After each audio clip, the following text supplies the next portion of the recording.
In today's video, I'm going to teach you how to remove or temporarily hide a menu item in the Doordash merchant portal. Before we dive in, here's the big picture. There are two ways to take an item off your Doordash menu.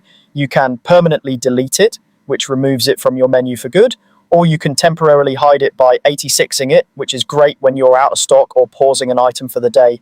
Permanent deletion cannot be undone, while 86ing is fully reversible.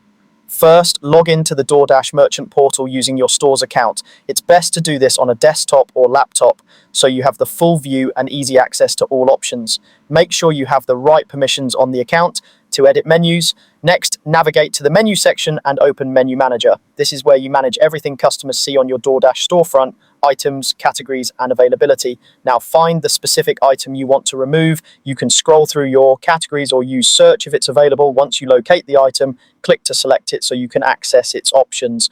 If you're sure you want to permanently delete the item, look for the trash can icon and click it, or choose delete from the item's options. You may be asked to confirm. This is your last chance to back out.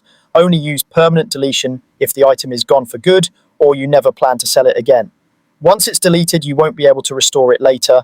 If the item is just out of stock or unavailable for a short time, don't delete it. Instead, temporarily remove it by 86ing the item.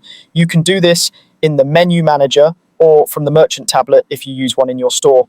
When you 86 an item, it's hidden from customers so they can't order it, but it stays in your menu ready to bring back when you're restocked. This is ideal for daily inventory fluctuations or short-term supplier issues. A quick tip to keep you safe: always double check before deleting. Permanent deletion cannot be undone, but 86ing is designed to be reversible.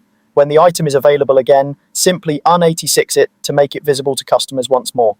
That way you keep your menu accurate without losing your setup, descriptions, or pricing. And that's it. Use delete for permanent removals and 86 for short-term outages. Keeping these two options straight will save you time and help customers see exactly what's available.